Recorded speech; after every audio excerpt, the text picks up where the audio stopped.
See, the problem is the other side gets to ask questions too. I know. And you never know how long they're going to take. I've had to answer a few of them, and I've learned you don't ask anything extra. You just answer exactly what you're asked. Exactly. Keep it narrow. Thanks. You don't Don't volunteer volunteer any anything. information. I'll call the meeting to order. This is the executive session of the November 27, 2012, meeting of the Fairfield Town Planning and Zoning Commission. We will start with our bills and communications. The first item on the agenda is the meeting minutes of November 13th, 2012. Before I start, Mr. Leclerc will be late tonight, so Mr. Alessi is sitting for Mr. Leclerc on any items that you heard. So the meeting minutes. I have a comment. November 13th. You have a comment on it before we make a motion? Yes, okay. Good. Yes, Mr. Suter?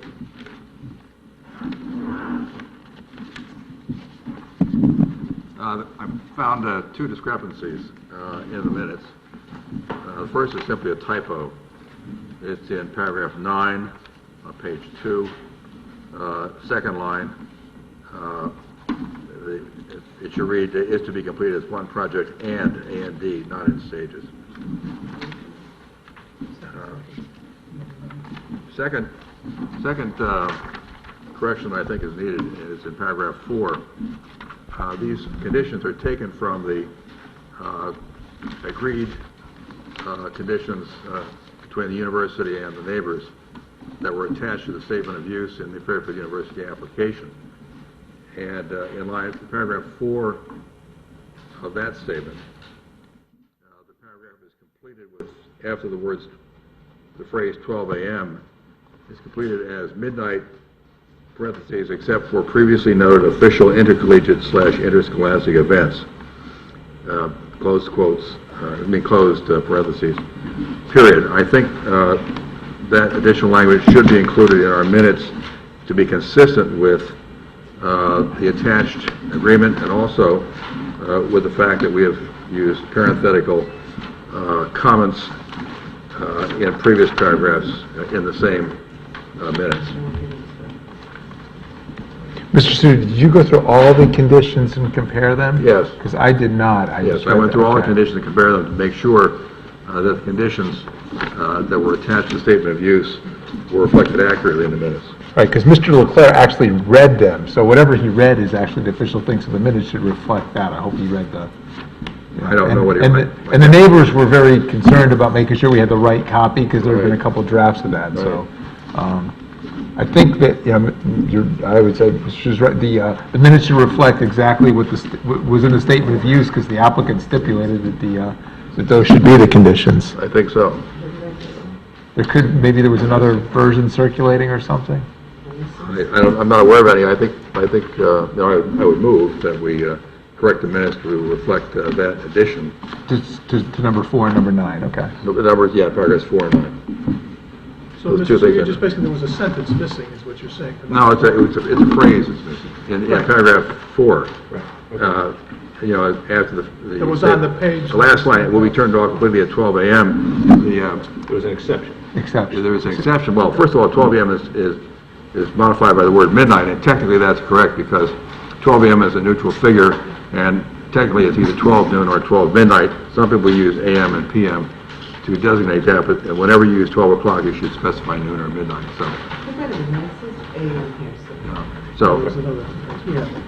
So just missing some words after I got that. that. What did you say on paragraph number 9, though? Just A and D. Just A and D. I forgot the E and D. Second line, I got a D. Oh, in. A and D. All right. Gotcha. Can I see the statement of use a second, Mr. Suter? I didn't bring Well, with me, I didn't bring that. This one will look good. Carried.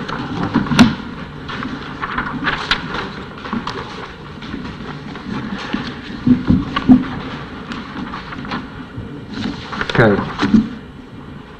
What about, that's a good question, what about number 11 there? That's not in it at all. Well, no, it was added, I assume, by either Mr. Leclerc or staff, I'm not sure. 11 had to do with it. This was, we took that out because it referenced the zoning board of appeals application from which these also were. Conditions. There was referencing a variance. No, it said this variance cannot be modified without input Right. and consent from College Park Association. Right. So that one we That took was out. submitted to the zoning board of appeals, to the variance application. Okay. So they didn't modify it for this application, so we omitted that. Okay. But you added paragraph. Just like finalization of permits. Okay. That kind of thing. No, that's standard condition. Okay. And just understand, the ZBA action has all these conditions also listed Yeah. out as a condition of their action. Yeah. Right. So it's really just a couple of minor points, like right. number 4 and number 9. Just make sure it's accurate, that's all. Okay. Thank you. Anything else on the minutes? So we have a motion on the minutes? Mr. Yeah, Seward, I do you move like to I move move that it? the corrections I read concerning paragraph 9 and paragraph 4 be added to the minutes as they exist. Do we have a second? I'll second. Second by Commissioner Jacobson. Any other discussion on the minutes? Are we ready to vote? All in favor of approving the minutes as amended, signify by saying aye. Aye. Opposed? The minutes are approved unanimously. Next item is 150 Borowski Drive, request of Attorney Fitzpatrick to review subdivision access. This is in our packet. I saw the map and there's a letter. Bear with me one second. There was a two-lot subdivision approved by this commission in April of 2008. The original subdivision site plan had lot 12A accessing Oakwood Drive as shown on the plan you have before you. In lot 12B was originally proposed to access the cul-de-sac on Borowski Drive, or Borowski Road, I should say. Or Drive. They are requesting that lot 12B also be able to access Oakwood. The conditions of approval were silent with respect to the access issue. However, the site plan that was reviewed by the commission in 2008 contemplated access from Borowski. They are now, the potential buyer wishes to have that access from lot 12B be the same as the access from lot 12A, that both new homes would access Oakwood Drive. We've reviewed that with the engineering department. They have no issues with that request, but since it differed from the site plan that was approved in 2008, we thought we would put it to this commission as to whether that is an issue that you have, rather than an administrative approval, we put it on this agenda. Okay. Yes, you have a question, Commissioner No, I Jacobson? just was wondering why. Did they give a rationale, or they just prefer it, or? You have a letter? The buyer that wants to purchase this wants to access both lots from Oakwood. That was his Okay. preference. So the question before us, I mean, we need a motion, but the question before us is whether to just find that this subdivision approval, the site plan can be modified to change the access without a new public hearing or subdivision approval. Because, as you said, the site plan that was approved had access from Borowski. That's frontage on both doors. Right, and regardless of what the conditions said, that we have a approved site plan that had a driveway on Borowski. Now they want both driveways on Oakwood. You had one of each, right? 12A was, as shown on this map, 12B had the driveway coming out to Borowski. Yeah. And there's a letter in the package that kind of states that as well. Okay. Do we have a motion on this then? Motion to approve by Commissioner Alessi, second by anybody? I wish it. Thank you, Commissioner Jacobs. Okay, any discussion? Yes, Commissioner Suter. Yes, I've studied this site plan pretty carefully. The lot 12B, which is the one for which the proposed driveway change is suggested, is a wedge-shaped lot. The wider end of the lot is on the cul-de-sac, and the more logical place to put the driveway would be on Borowski Road. On the other hand, the applicant has extended it to Oakwood, very close to the curve of the road on Oakwood. And it's not clear from the diagram what the sight line is to the right from that driveway. And so my only concern, technical concern, is what is the sight line to the right from that driveway? Well, the road ends essentially adjacent, just past that catch basin there, so you'd be looking, coming out of that driveway, the sight line is up the, Oakwood makes a 90-degree turn there. It doesn't continue to the right. So from that driveway, you'd have a view straight up the street. So you believe it would be virtually straight up the right-hand lane, which would be coming down towards, Right. down that side of the road? Correct. And engineering looked at that and they had no problem They did. with They that? didn't, they looked at that and they didn't see any issues. Okay, that seems to resolve that. Any other comments? One thing I noted that they have concrete sidewalks on Oakwood, which is good. I think they were probably always there, but they should be there. No, that they're proposed as it was a condition of approval. This commission waived sidewalks on Borowski, but required them on Oakwood. Somebody did, yeah. It was because of the turnaround. They would have had to put it in the turnaround or something. It would have been Right. on the spot. Okay. Anyone else? So the motion is just to allow them to have the access from Oakwood? I mean, it seems like it's a, I don't know, busier street, but a larger street, and again, the sight line is usually the biggest issue, and it looks like it's staring straight up the street from that. No other comments? Are we ready to vote? Okay. Motion's been made and seconded. All in favor of finding that the site plan can be modified to provide access from Oakwood Drive, signify by saying aye. Aye. Aye. Opposed? So, carries unanimously.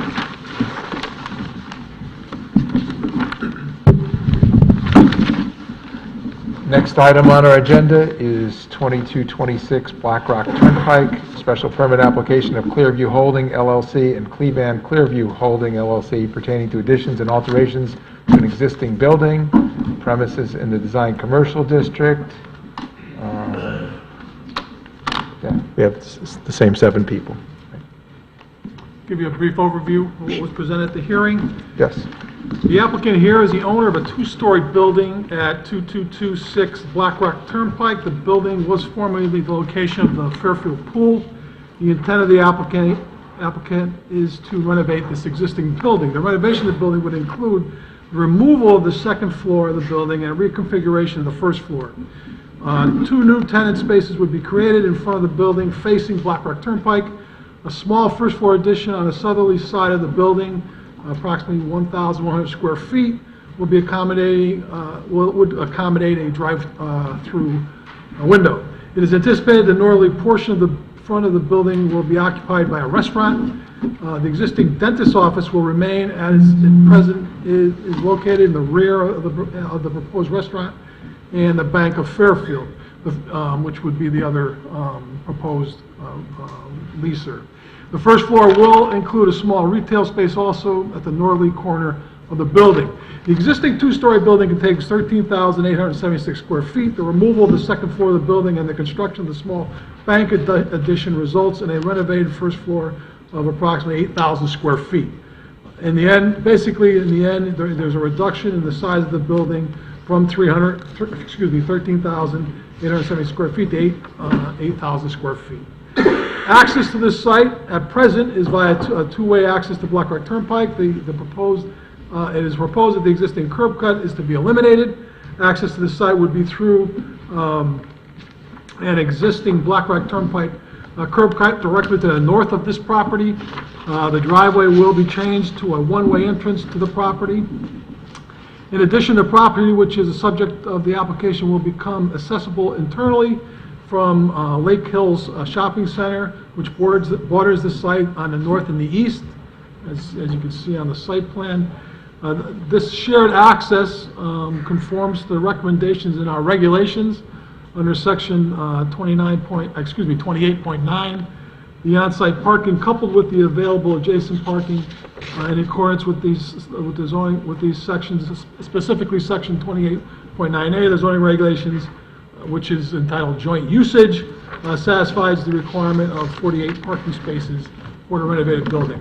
That, Mr. Chairman, essentially was what was presented at the public hearing. Motion to approve, Mr. Chairman. Thank you. Yes, motion approved by Commissioner Gnelli, Second. second by Commissioner Jacobson. Discussion? What's not to like? My other used to say. A smaller building, reduced curb cut. Thanks. A smaller building, 1 less story.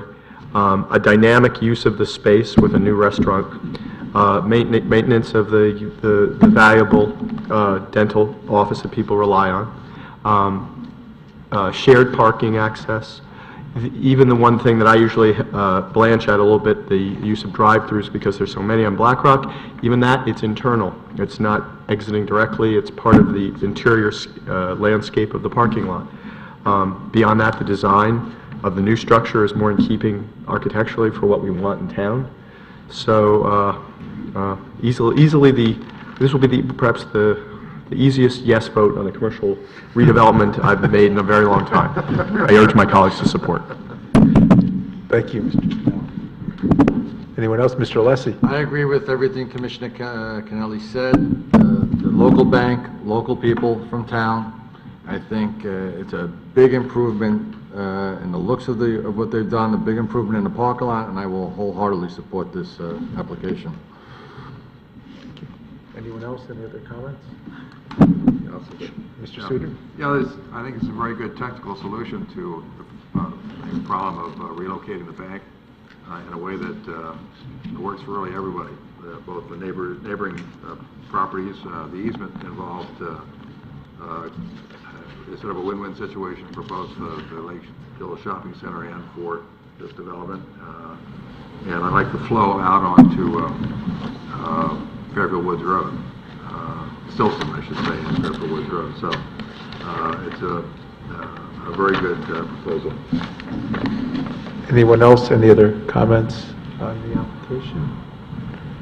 Hearing none, are we ready to vote? All in favor of the application signify by saying aye. Aye. Those opposed? No one is opposed. It is unanimously approved. That concludes our executive session agenda for tonight, and seeing as we just noticed the meeting for 7:30, we just need a few minutes to reconfigure, and then we can begin the public hearing. So if anybody is here for the public hearing, we should be starting in about 5 minutes. This is the November 27th public hearing of the Fairfield Town Plan and Zoning Commission. We have 2 items on our agenda tonight. The first item is 129 Hillside Road, application of James Thompson, architect, on behalf of 129 Hillside Road LLC, to establish a residential use on the second floor in an existing building and related site improvements in the Neighborhood Design Business District. The second item is a special exception for 682 Commerce Drive, application of Stephen Geller for additions and alterations to establish a child daycare center in the Design Commercial District and the Commerce Drive District. The format for our public hearing is the applicant presents their application to us, can call people to present additional evidence. Once the applicant concludes his presentation, we allow the public to comment if anybody wants to comment, and then the applicant will close and gets the final word. So, Mr. Thompson? Justin Galletti and Jim Thompson here on behalf of the owner of 129 Hillside Road. We're seeking a certificate of zoning compliance with respect to the change in use from commercial to residential, and with respect to certain site plan improvements, all of which Jim Thompson will go into in more detail. And we hope you are as receptive to our proposals as you were to 226 Black Rock Turnpike. We were, yeah, and just to say, we did have this on our agenda a few weeks ago, but, so we get compliance applications, sometimes we can approve it, just administrate it or over the counter without a public hearing, and sometimes we just like the opportunity for the applicant to present. So that was why we moved it to a public hearing, just for that opportunity to have you present it to us, so. Understood. Good evening, my name is James Thompson. I'm architect for 129 Hillside Road LLC. We believe this is a very straightforward application. It's about a 60-year-old 2-story commercial building previously occupied and owned by Ann Smith Real Estate. There are no changes to the physical structure in terms of volume, footprint, or square footage.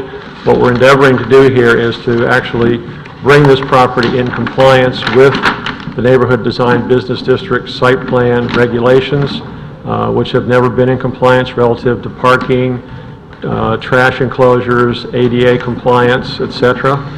The second part of the application is really in accordance with section 12.5.5 of the zoning regulations for the Neighborhood Design Business District, which encourages the use of second floor for residential as opposed to professional or commercial. So we are asking for a change of use on the second floor, which has been historically occupied by professional office, to a one-bedroom apartment, which we think is more consistent with the regulations than the historic use of that, and also reduces the parking requirements and makes the site usage less intense than it would be if the entire building was professional office.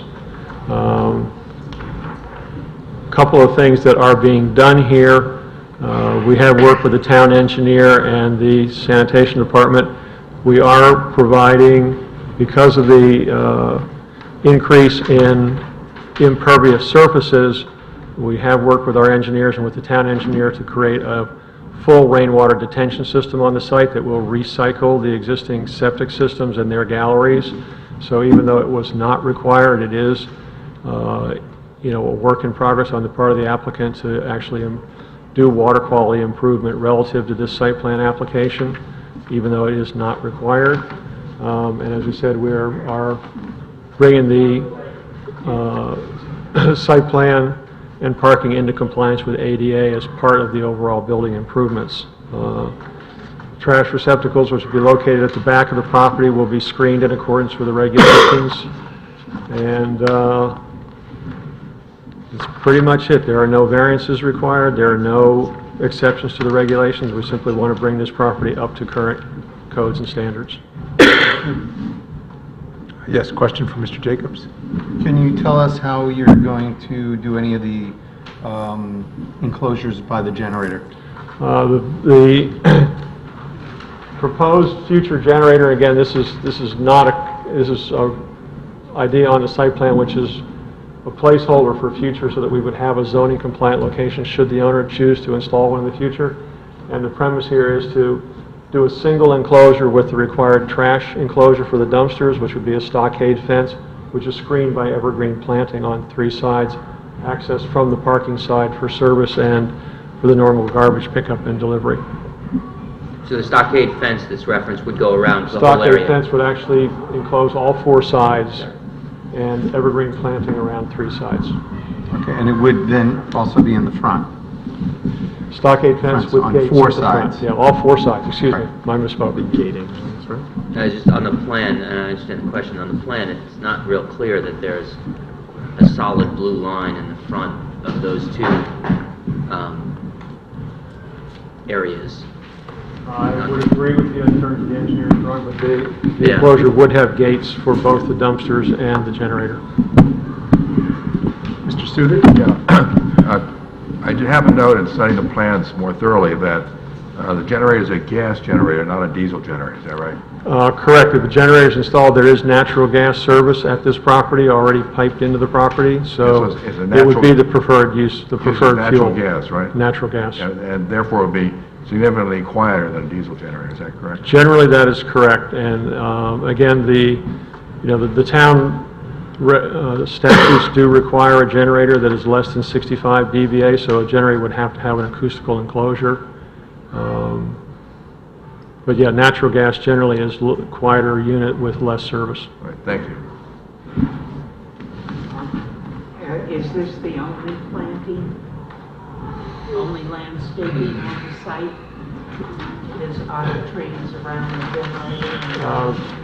generator? Currently, I mean, there's foundation plantings that have been done, will be done along the front of the building, but there are no other screen plantings currently proposed. Nothing in the parking areas for shade or? No, there are existing trees along the back of the property, but we were not currently proposing to add additional trees given it.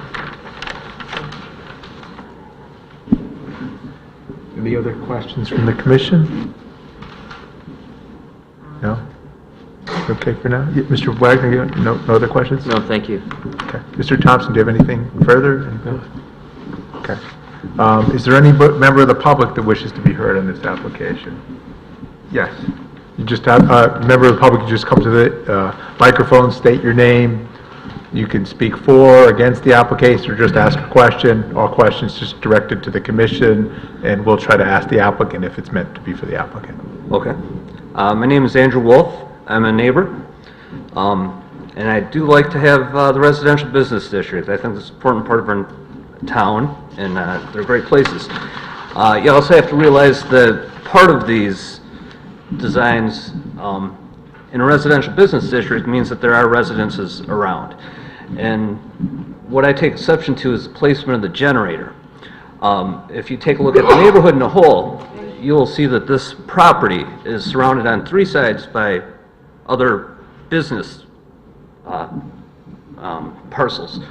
On the back right corner is the only place where a residence abuts this property at all. So as far as being a good neighbor, it seems that they put the generator as close to the residential property as they could. And it seems like there'd be a better placement for it. I do realize the importance of generators this day and age. We go through very long outages up in that neck of the woods. But to be a good neighbor and to not place it as close to the residences, I think would be I guess, a neighborly thing to do. I just have a question. You want to ask Mr. Wolf a question? Yeah. Is your property along the whole back line? No, it's not. Properties back there? That's not, actually, it's not my property there. I live on the other side of the road here. This is parking lot. Up behind it, the bank over here, parking lot with the office building back here, but there is basically adjoining this right here, there's a private house there behind the bank. Okay. You know how far, basically, almost guesstimate the house is from the property line? Well, it's, I couldn't tell you. I couldn't tell you. Anything else, Mr. Wolf? No, thank you very much. Thank you. Does anyone else wish to be heard on this application? Yes? Good evening. My name is Paul Howard. I am a resident at 2040 Bronson Road. I also have issue with the placement of the generator. I am one of the properties that it backs up to. There is Hillside Road, which is right next door to me. I am the corner of Hillside and Bronson. When the larger commercial building next door had that monstrosity of a generator installed, we really didn't have, I didn't see it until it was dropped in place. And there are noise issues over there. I knew I bought next to a commercial space. I'm well aware of that. I'll take it as it can be. But the noise generating from there has been in excess of what I anticipated. I agree, the placement of the generator, you're putting it right next to the 2 residential properties that this sits up against. And in regards to the conversion from commercial to residential space on the 2nd floor, we went through this 6 or 7 years ago with the dry cleaner. Had proposed condominium units or apartments up above, and it was very strongly felt throughout the neighborhood that's not what we wanted in the neighborhood, and we still feel that way. It's a commercial space. It should maintain a commercial space. I personally have been there for 19 years, and I know many of my neighbors felt the same way at that time about the dry cleaner. I don't want rental units in the neighborhood. I don't feel it improves my property value any, which is selfish, but it is my concern. And again, placement of the generator and the conversion to the residential, I'm not in support of it. I felt I don't want to say blindsided, but the work at the Barry Blau building happened before we had any chance to voice our opposition to it, so that's the reason I'm here tonight. That's it. You have a question for the member of the, we don't typically ask questions of the members of the public, but tonight we have a couple exceptions. You made the reference "we," and I wanted to know if you have a petitioner who the "we" is exactly. I do not. Yeah, that's a good question. Yeah, just feel free. I mean, I don't want to discourage anybody from speaking. Nobody's going to grill you if you come up and speak. The public is much encouraged to speak. Is that it, Mr. Howard? Yes, it is. Thank you very much for coming. Anyone else wish to be heard? Yes.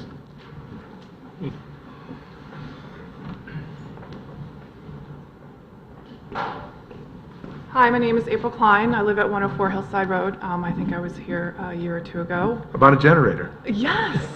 And it seems to be Mr. Foley, my friend, seems to be going on again.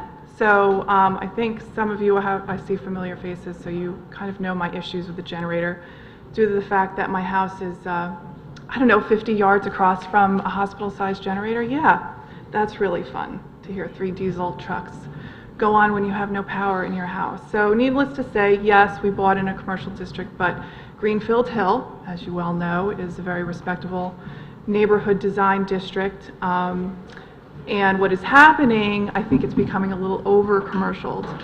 But on a side note, so let's get to Mrs. Smith's building. Mr. Foley's now. Residential above Higgins Group, I mean, really? That's, I think, ridiculous. The Higgins Group now is leasing the bottom portion, so now he wants to make a residential above the top portion. Who is going to live above a real estate office? I don't really see, why that should be. And then with the generator, again, my issues and concerns of the noise. Yeah, that's prevalent. I live there. I mean, my house definitely has depreciated in value. Should I max out my generator and now put a generator and then the hall, all we hear is generators? I think it's ridiculous. I've done my plight a year ago. I'm still standing the same grounds as what I said. I don't think I need to keep repeating myself. I think it's ridiculous. And I don't think he should have a generator. And if he really needs one, he should tie into the huge hospital generator that he has already. So that's how I stand on it. Does anybody have any questions for me? Thank you. Thank you, Ms. Klein. Any other members of the public wish to be heard on this application? Yes.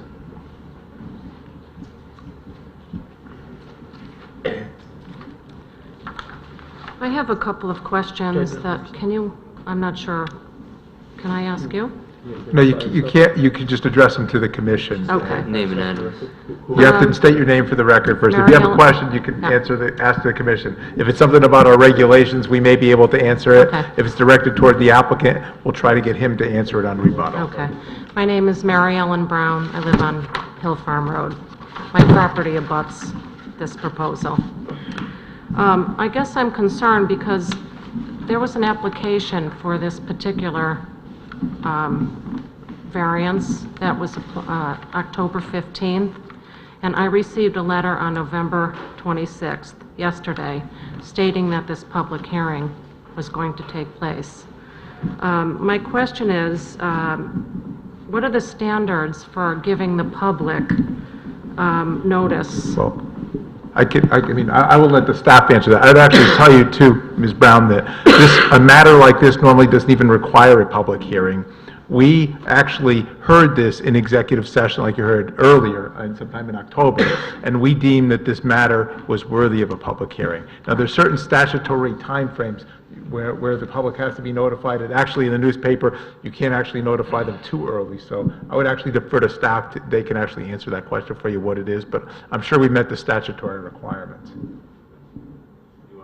Could you answer the question, Mr. Went or Mr. Bonchik? The publication dates in the newspaper have to fall between 15 and 10 days prior to the hearings. We published this past Friday and the preceding Friday, Friday immediately after Thanksgiving, and then this past Friday.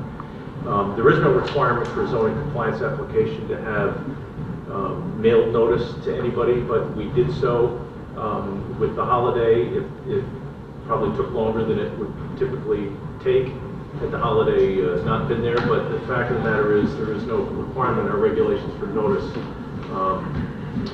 within a certain radius to a zoning compliance application, but we did send notice within owners within 200 feet. Okay, well, it was mailed on November 23rd, so that was after the holiday. Can you tell me what papers it was listed in? The Citizen? Yeah, and I would say normally a compliance application does not require a public hearing. The only reason this one did is because we deemed it to be. Right. We wanted to make sure the public had a chance to Right.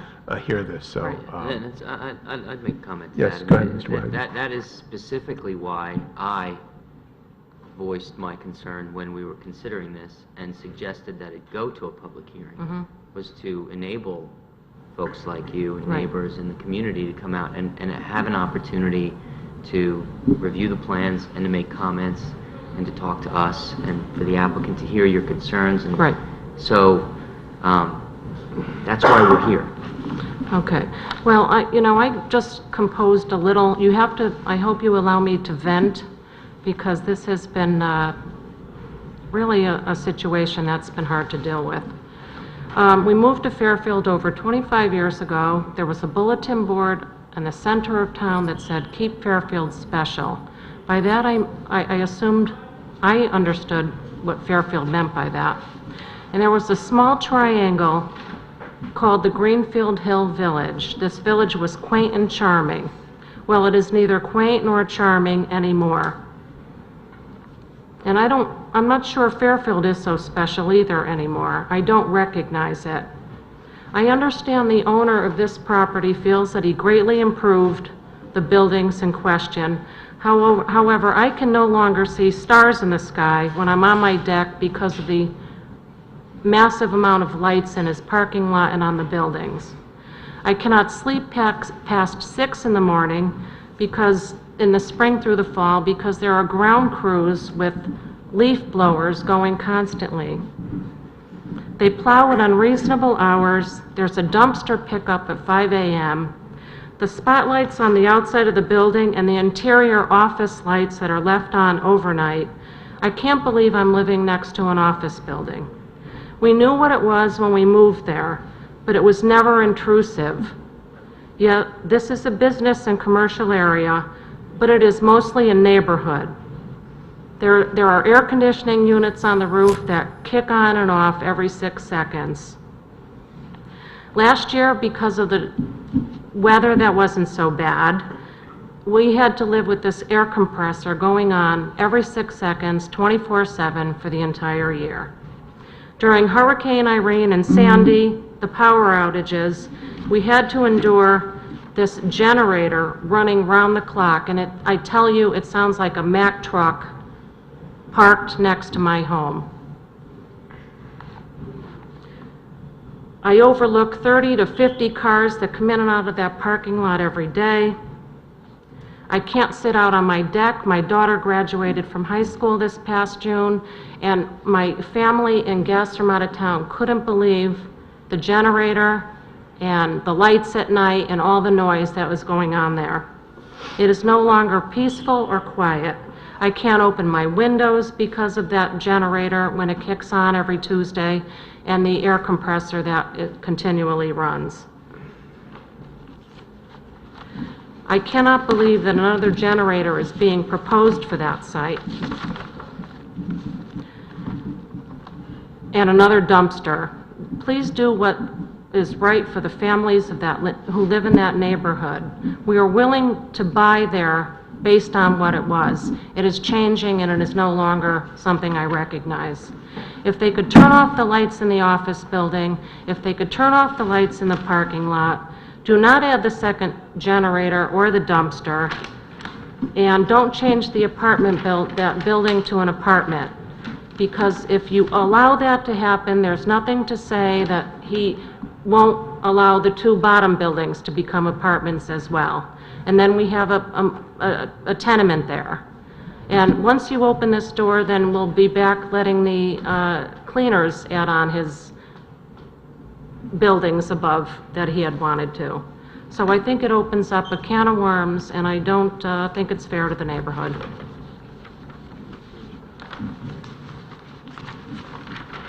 And just so you know, the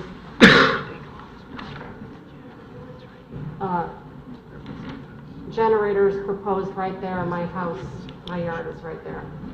My deck is right there. And as far as an acoustical enclosure, I don't believe that was done on the first generator, because it's pretty loud. Thank you, Ms. Brown. Thank you. Anyone else wish to be heard? Hearing none, once the public comment is concluded, we go back to the applicant and they get the last word, so this is the public last opportunity to comment. The applicant can make a rebuttal or can just close. Mr. Thompson, do you have anything further?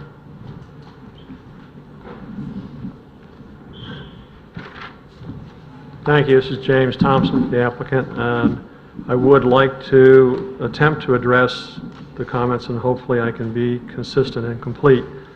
First of all, comments related to properties other than the ones that are subject to this application bear no relevance to the application. If there are neighbors who have problems with other properties in the neighborhood, it is not germane to this application and to our efforts to make this particular property consistent with the neighborhood design business district regulations. So as far as Ms. Brown's comments relative to the office building that exists at 1960 Bronson Road, I'm certainly sorry that she's not happy, but that is not germane to 129 Hillside Road, in my opinion. Frankly, a dumpster is required by the regulations in order for the building to be properly used and occupied, so it needs to be part of our site plan application, and it needs to be consistent with the regulations as we feel we presented it. As to the question of standby generator, you know, we have a town regulation and statute that dictates how generators are to be installed, what their sound levels are, and the process for installing a generator is subject to a completely separate permit process from a site plan approval. The fact that we've shown a proposed location for a potential future generator, you know, is not central to or germane to this application. Frankly, I am sympathetic. I also live in the neighborhood on Bronson Road, and frankly, you know, the issue of residential versus commercial and the whole concept of standby power is a dilemma for all of us. I mean, I will not hesitate to point out that many of the people who've made comments tonight have their own generators, which are portable gas units, which are completely unregulated and are louder and noisier and more disturbing than the commercial units that are regulated for a property like this, which do have sound control, screening, and location requirements to be consistent with zoning. So to take a position is certainly every neighbor's right, but to say that the provision of standby power to protect property given an unreliable infrastructure is ridiculous, is both hypocritical and inappropriate. Are there other alternative locations? You know, potentially, there are, some space in the land area that, given the constraints of drainage systems and galleries and stuff that there, potentially a future generator could be moved farther away from the one contiguous residential property. As you said, this property is surrounded on 3 sides by commercial, and we have a 15 or 20 foot contiguous boundary with a residential boundary on that northwestern corner. So again, the proposed location for a future generator is not central to nor germane to this application. If the commission finds that they want to make any conditions of approval relative to a future generator application, we're perfectly fine with that. It's not something that we have any immediate intentions on. So would you be willing to remove that as a condition of approval? Perfectly happy with it. Again, it's a placeholder for reserved future option. We're certainly happy to have, recognizing that there is a specific and separate generator permit approval process that would have to go through before a generator could be installed. Last but not least, as to the use of the second floor for residential, which is completely consistent with the neighborhood design business district objectives. The corollary to the application by Moisen a number of years ago for adding a second floor to an existing non-conforming structure and aggravating non-conformance. I, as an architect and a neighbor, played a central role with the Greenfield Hill Village Improvement Society in opposing the application that was before you a number of years ago for that expansion of an existing non-conforming structure and an aggravation of non-conformance by adding a second floor, creating a whole nightmare of problems related to parking, and it was a completely inappropriate application. There is no corollary between an application such as that and one where we're asking for a encouraged and approved use within the footprint and envelope of an existing structure that is consistent with the objectives of the regulation. So I think to the degree that inappropriate references are being made to other properties and to other situations that are not germane to this application, they need to be discounted. I have something, then I'll go to Commissioner Okay. Parker and then Commissioner Alessi. First, I'll let the applicant finish. I think I've touched on major points. Thank you, Commissioner. I just talked to staff about when Mr. Wagner asked about the generator permitting process. This application, or any application, is approved without a generator, without it even on the plans, and then the property owner wants to add a generator. Could you explain what that permitting process is, and what is the zoning involvement in the permitting process? Well, it would be considered an accessory structure subject to setbacks, but it wouldn't require a separate application to the commission. Right, so it doesn't come before us. If he took it off the application and he wants to add a generator later, it's not going to come before us. It's a compliance application. What regulates it is the building, Right. state building codes and noise ordinance. Yeah, there's a town statute relative to the noise level and Right. at a certain distance away across the street, et cetera, that has to be complied with. Right. I just want to make sure that that's clearly understood, because what happened on another property, whether it's relevant to this or not, it's still in the same district, and, regulations for the district certainly are, is there was another property in that district that added a generator later, did not come before us, got the necessary approvals. The neighbors, some of them who spoke tonight, were kind of upset about that, and that did not come before this commission, other than hearing about it post-installation. And I say whether that's relevant or not, whether it's noisy or not, I can't even comment on that, but just understand that generator permitting process does not involve this commission, but this generator on a site plan in front of us is in front of us. But it's a fair statement to make publicly, so that the members of the public also recognize the that. process. Yeah, and understand that some of their comments, which were directed at another parcel about a generator which was installed, we didn't approve that. Yeah, Right? I mean, that's right. Yeah, right, exactly, we didn't approve that. And I just want to make sure that they understand that if we approve this without a generator, It doesn't the mean generator they can't doesn't put come one on. back to us. No, but it doesn't mean they can't put one on. But at the same token, we're not, in the context of approving the site plan, approving the location of a proposed generator. Right, that's Okay? correct. So that would be the distinction. I just have to go to, sorry, Mr. Conley, I go to Commissioner Parker, Commissioner Alessi, and then Commissioner Well, Gall. somewhat related, do we have access to the site so that we can walk around it? Absolutely. Where the generator would be?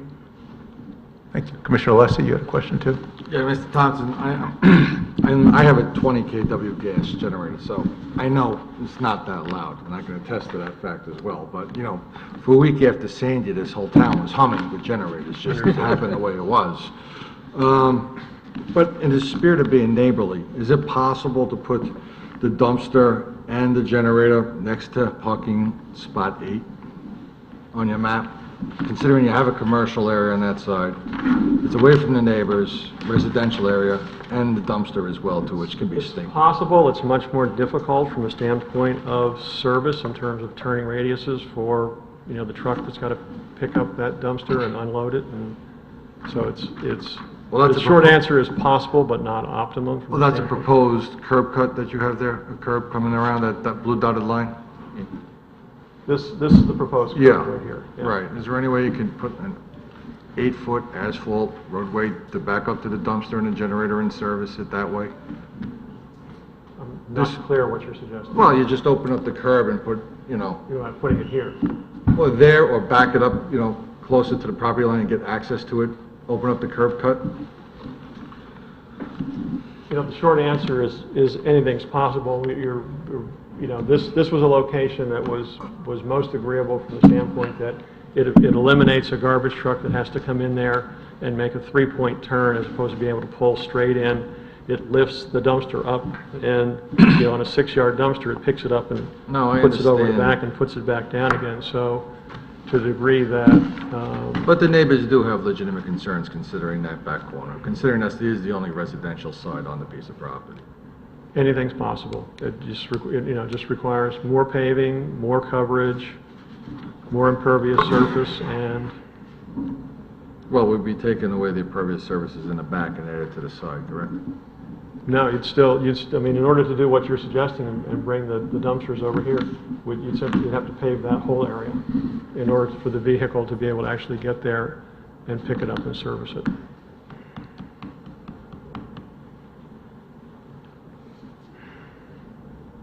So in our opinion, this is the most efficient design with the minimal amount of asphalt and coverage. And a relocation over to the southern portion will simply, yes, it is physically possible, and yes, it will increase the amount of impervious surface and... Not to get, may I? I was going to go to Mr. Kennelly and then you. Is that okay, Mr. Wagner, or you don't care? Okay, Mr. Wagner, then Mr. Kennelly. Thanks. Not to get too deep in the weeds on this, but, what if you move the number 8 parking stall to the back area where the dumpster is now? So you move the dumpster over to where the parking stalls are and move the parking stalls over to the back for 1 or 2, or, it's just a suggestion, and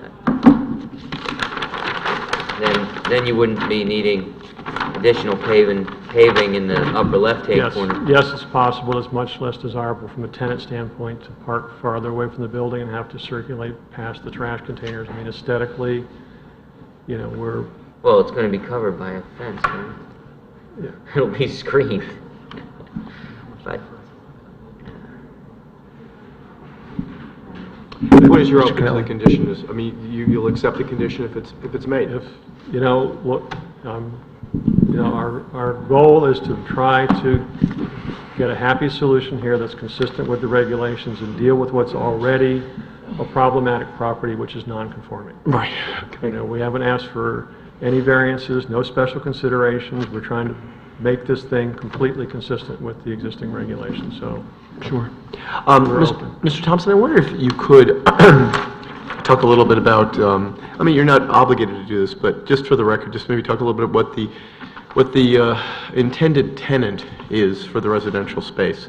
The reason I say this is right now the only thing really on the record is concerns about this becoming a new tenement in the heart of Greenfield Hill.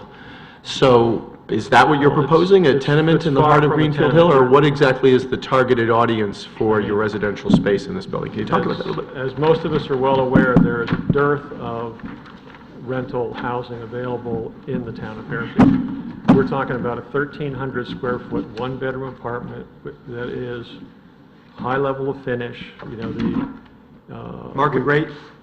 It's market rate?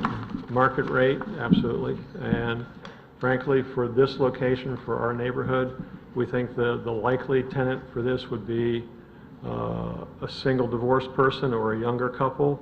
It's not something we see as appropriate for a family with children. It's a 1-bedroom apartment with a great room and a nice big kitchen and a deluxe bath. It has access to interior parking in the lower level, so you've got off-street garage parking. It's 2-story walk up from the garage, but this is with... Can I ask you a quick question? Is there public transportation? Is there a bus that drives through? A public bus or something? So this is a 1,300 square foot, 1-bedroom apartment, market rate apartment with a garage space for an automobile? Correct. And there is no public transportation on Hillside or Bronson Road.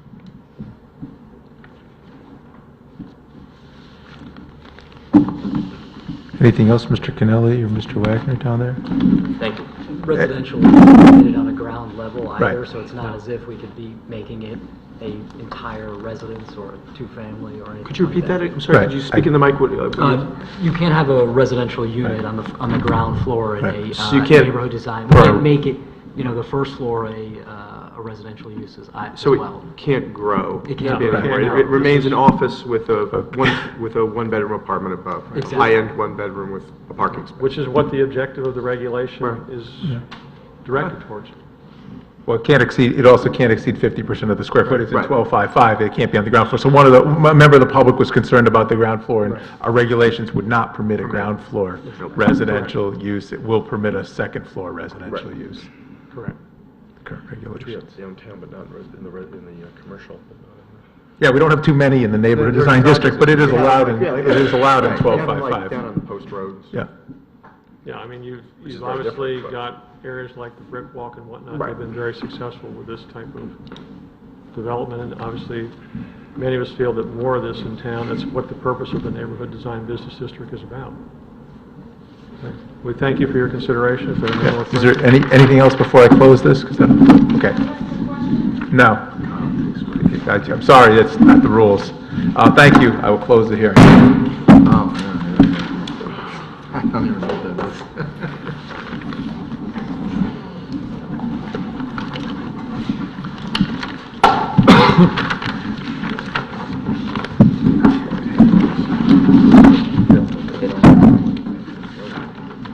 The next item on our agenda is 682 Commerce Drive.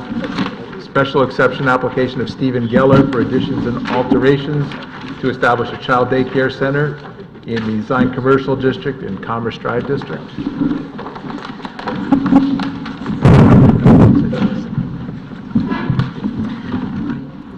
presume it's Mr. Thompson and Fletcher and Thompson, gigantic. Sure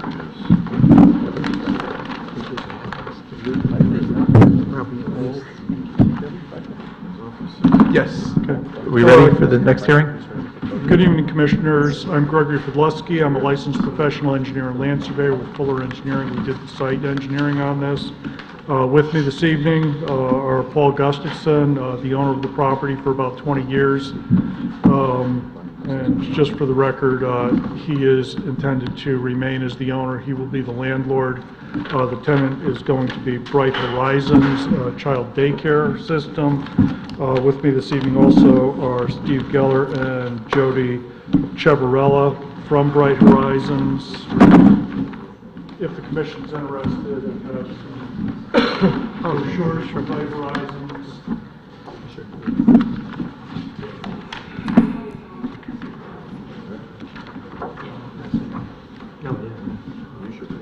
It's a franchise? No, it is not. It's, just for the record, both the representatives of Bright Horizons as well as Mr. Gustafson are here to answer any of your questions. They aren't going to be, they aren't prepared to make a presentation this evening, but they will be available to answer any questions that you might have. The site is presently the home of a tool and die shop, which is operated by Mr. Gustafson.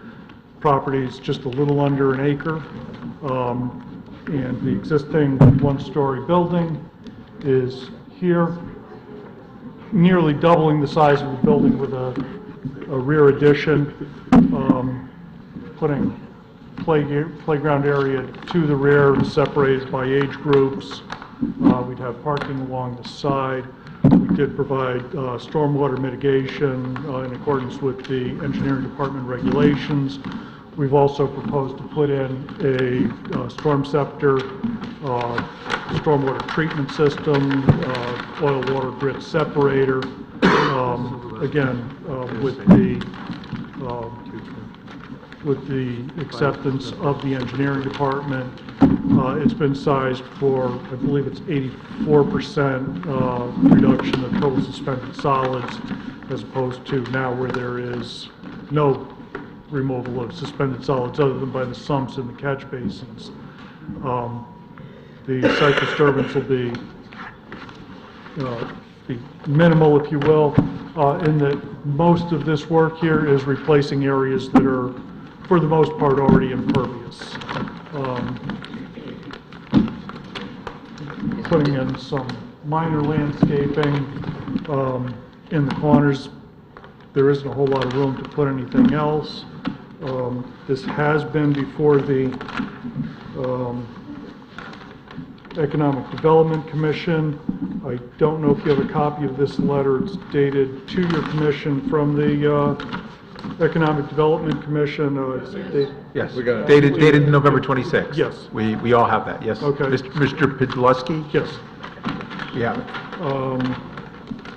And it's consistent with the zoning regulations. The only thing that it doesn't technically comply with is the front yard setback, but the building's been there pretty much forever. It's pre-existing, legally non-conforming.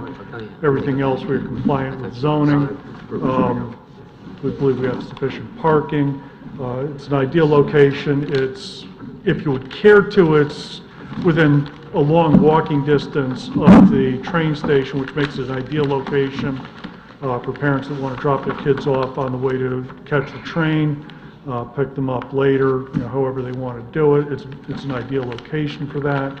It's surrounded on all sides, including across the street, by commercial properties. And pretty much, that pretty much sums up the project. Is this facility moving from another location? This is a new location. It's a brand-new location. So, has the company been in business for? Mr. Geller? I'm going to introduce Mr. Geller to address those issues. Good evening, Steve Geller with Bright Horizons. The company's been in business for 26 years. We currently have over 700 centers across the country and across the world.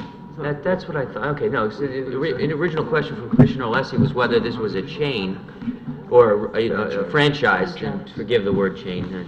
It's not a improper. franchise. Right. Whether it was a franchise, so it may not be a franchise, but the business Privately owns owned with a bunch of locations, is that what you're trying to say? 700 locations around the country? Yes, which comply with lease model, which is, what this would be is basically open to the public. And then we have client centers, which say like Motorola will come to Bright Horizons and say, we want a child care center, but will you run it for us? Right. So we take care of that also. And you come in and you'll put a Bright Horizons Child Care Center at their office building, and then you'll run it in their Yes, facility? or it may be their child care center, but we will run it. Right. So it'll be like Motorola Child Care Center, And what's your- operated by us. And what's your position with the company? I am the Director of Design and Pre-Construction. Thank you. Is it privately held, or is it The company right now is privately held, yes. Mr. Alessi, then Mr. Jacobs. Yeah, the fence that surrounds the property 100% all the way around? It does right now, yes. Will it? Just around the playground, if I recall. Just around the playground for safety of the children. Now, does the building have any rear access doors that will not have a fence? No. I don't believe so. In answer to your question, Greg Podleski, there are fenced enclosures, but as an example, we met with the fire department to make sure that we had proper emergency access. Obviously, to control outside visitors, we do have a gated fence going out towards Commerce Drive as an emergency access with a panic bar. And the fire department said we could put in a short delay so you don't have kids going and running through it, so you can control them. But it is full, it does provide for full emergency egress away from the building. But can a kid walk out the building unseen and walk down Commerce Drive? No.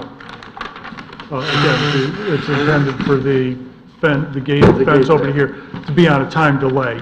The time would be short enough so in case of a fire emergency, everyone could get out, but there'd be enough, it would be alarmed so that if a kid tried to get out, push the panic bar, it would set off the alarm so that staff would be aware.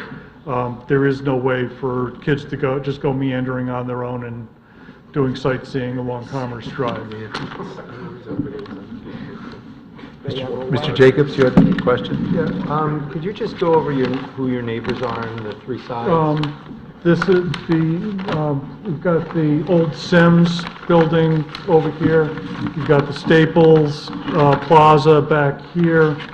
Over in here, I believe it's now called Izzo's restaurant. And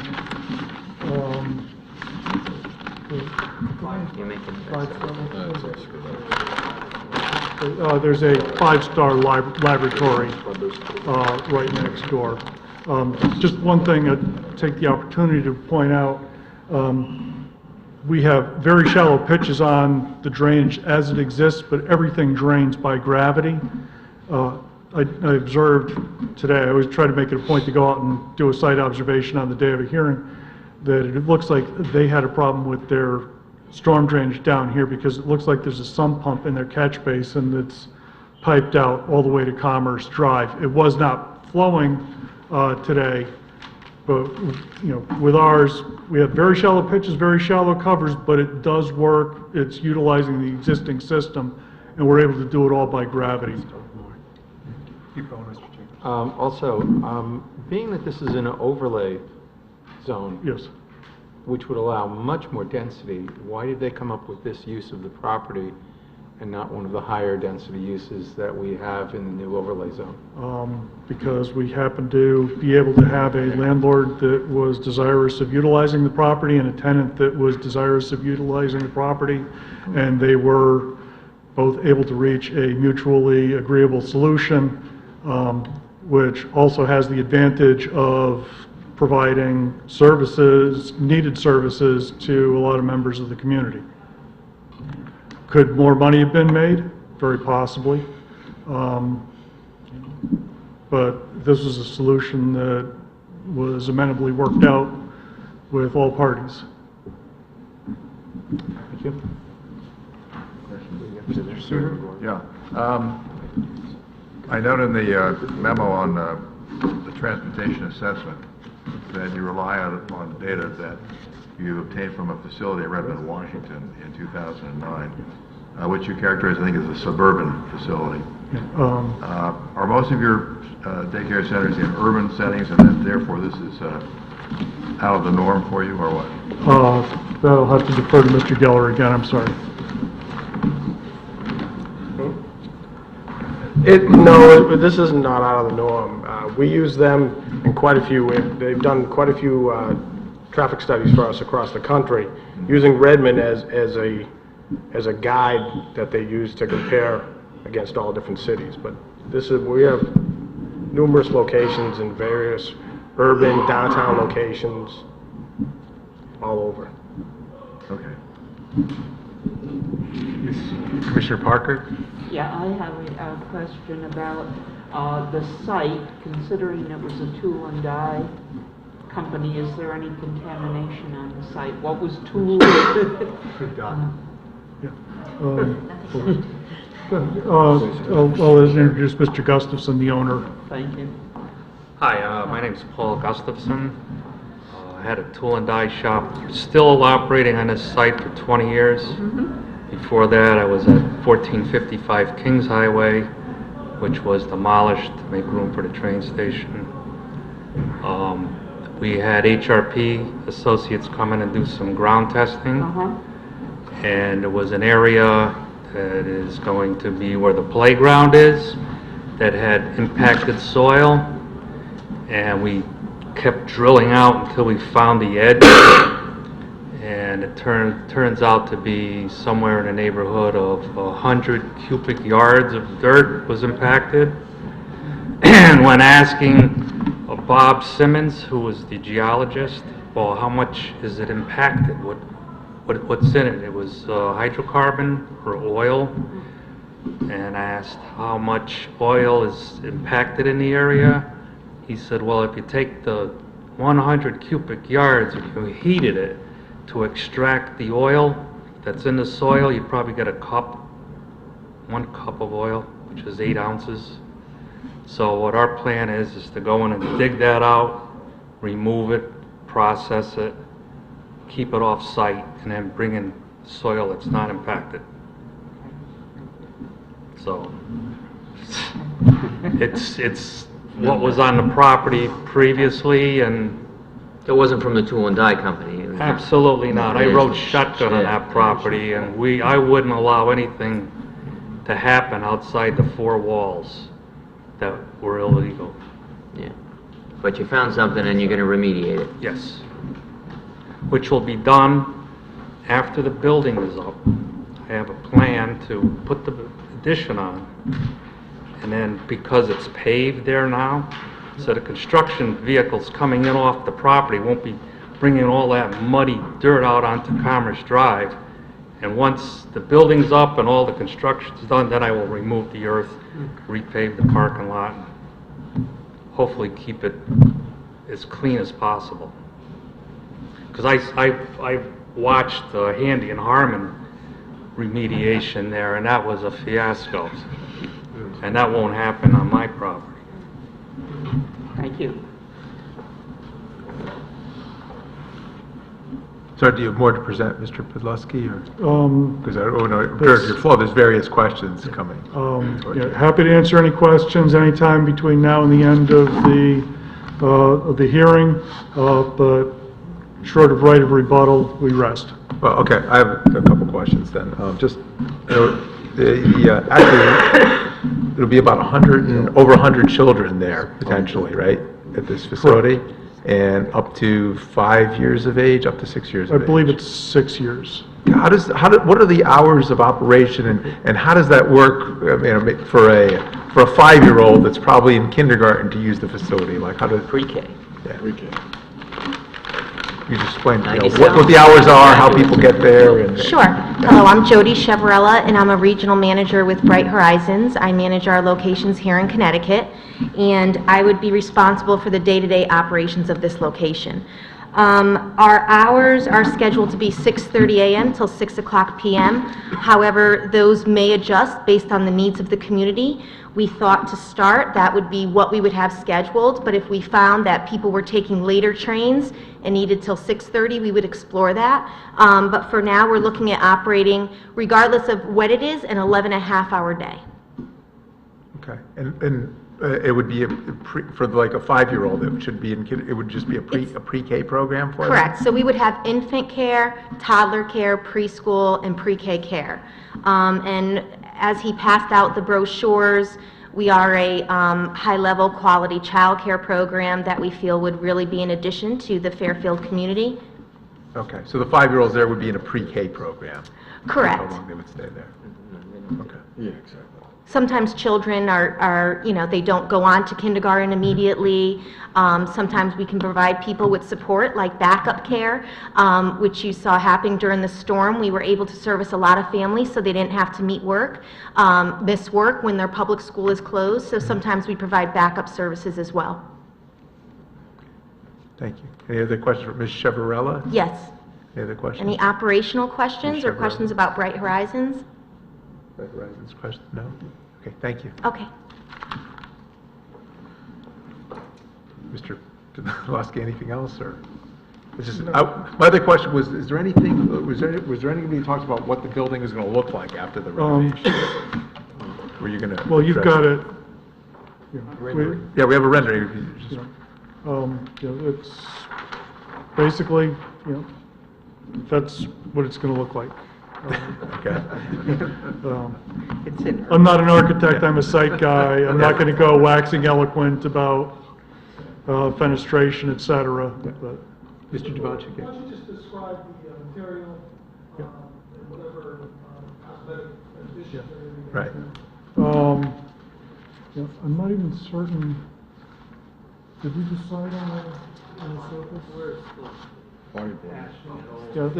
Yeah, we've actually, I don't know that a final determination's been made with respect to the actual material that's going to be used for the face, but it'll be used, it is going to be, a permanent, compatible, commercial type material. We're making some windows to go and give it a little bit nicer, more open look to Commerce Drive. The fence in front of Commerce Drive is going to be removed. We did go and set up the entrances so that, of course, they'd be handicapped accessible.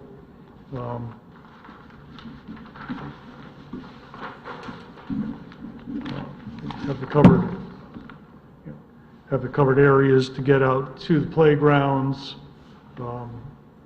Like I say, I'm not an architect. There's, May I speak just to some of the... Yeah, it's important to us that we just like to know what a building's going to look like when we're considering it. So once we approve it and it looks like something we, didn't expect, we don't have people like, who approved that? So it's a good idea to get an idea what the exterior look is going to be, and generally we like to know what the building materials will be and that type of thing. I was just going to say, I can speak to the interior. Go ahead.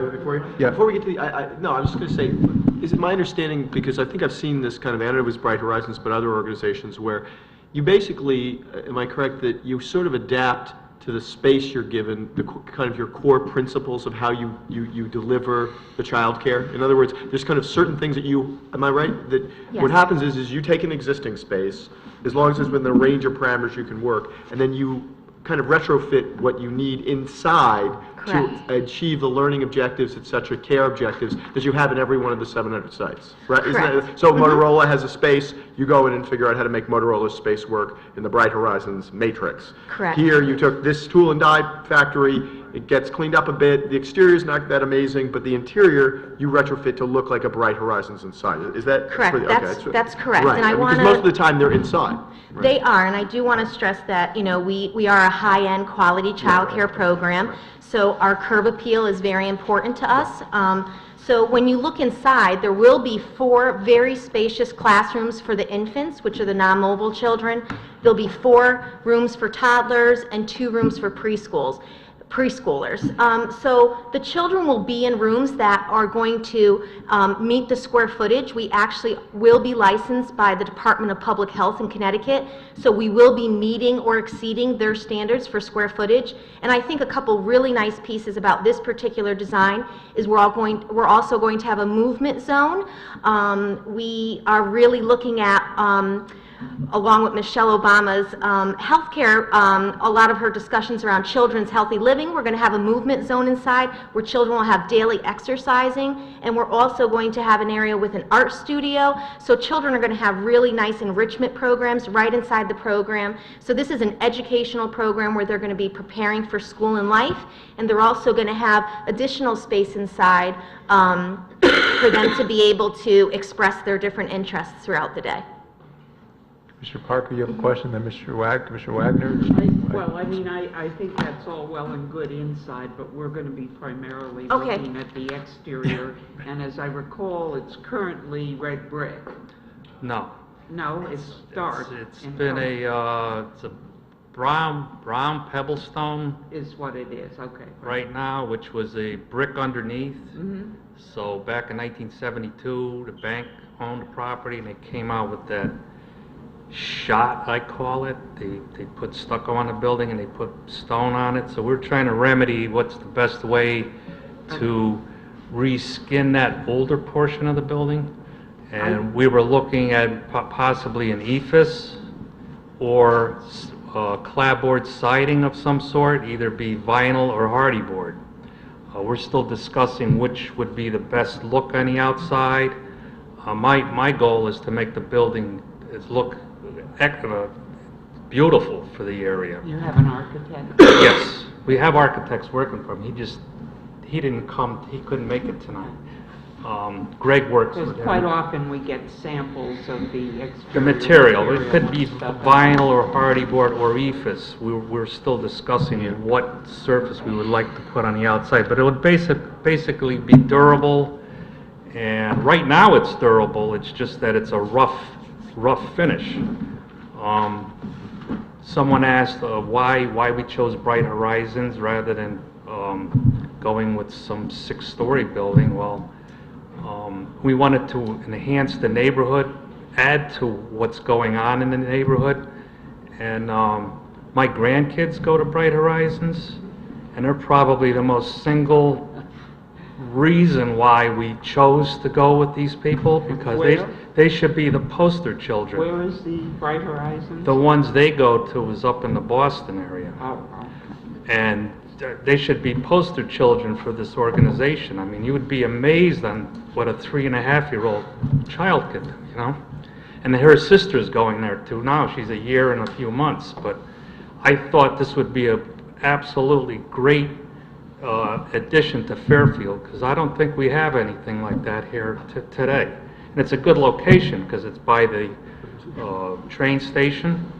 I'll take care of the outside. The outside is going to look really, really good. Right now, this was shown with, I believe, we had a hardy board on the outside, but that's going to be kind of tough to do on the existing old building. So I'm just trying to massage it to see how we can fit that on and make it look good. Yes, Mr. Wagner? Thanks. Are what we seeing on the top of the building the air conditioning units? I believe it's the mechanicals, yes. So you'll be able to see those from the street? Truthfully, the way that the building is located from the height of eye from the street, you probably are not going to see as much as that. Can you flip to the street view?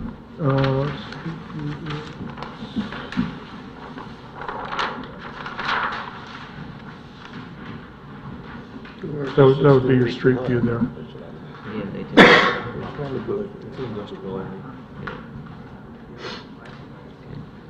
Those are drawn to scale, right? They weren't drawn by me, I assume they were drawn to scale. Any other questions from the commission? No? Anything further, Mr. Pidlowski? I understand the commission's concern for the material that would be used to face the building.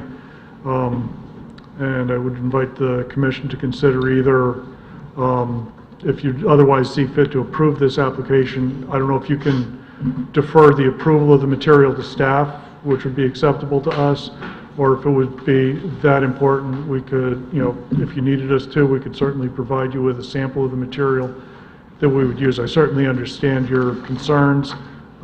Again, if it's within your purview to do so, we would certainly be willing to accept a condition of deferring to staff approval, or some such, or that you get a chance to review the material prior to application for the building permit. If anything that you could do to expedite the approval process would be greatly appreciated. Thank you. I'll just let staff comment on that. In the past, we've done some similar conditions of approval where you would condition, let's say, for instance, the facade renovation here, condition approval on receiving a revised plan confirming the facade renovation that the commission would review at some time. Right. And of course, we'll try to go Thank you. Yeah, along with the sign plan as well, right? And lighting. And lighting? Right. They come back and have to get that. Right, there was no sign. They'd get their inside. There was a sign on the plans. Yeah. There's a sign. There's a sign. Right, this thing, yeah. There's a freestanding sign in there, but it doesn't show any indication on it. Where they put it in, yeah. Shows setback. Setback is on 20 feet. No? Building's on 20 feet. So the building's only 20 feet. Want to ask them what the signs while they're here? It looks like it is their sign plan. There is a signage detail in your application. Bicycle lane coming. Does it show where the sign is located? Yeah. There's a sign on the wall. Okay. And there's this standing Okay. standalone. So we have that to approve as well. Okay, great. Thank you. Would any member of the public wish to be heard on this application? Anyone from the public? I'll invite public comment. Hearing none, is there anything further, Mr. Pidlowski? No? Thank you Okay. very much for your time. Thank you. I will close the hearing. And with that, with no further business on our agenda, we would adjourn, and we usually decide these within a couple of weeks. Our next meeting is on December 11th, so both of these applications that we heard tonight will be on our agenda at that time for a decision.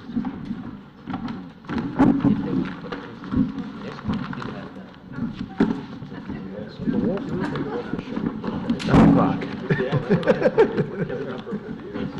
Yeah.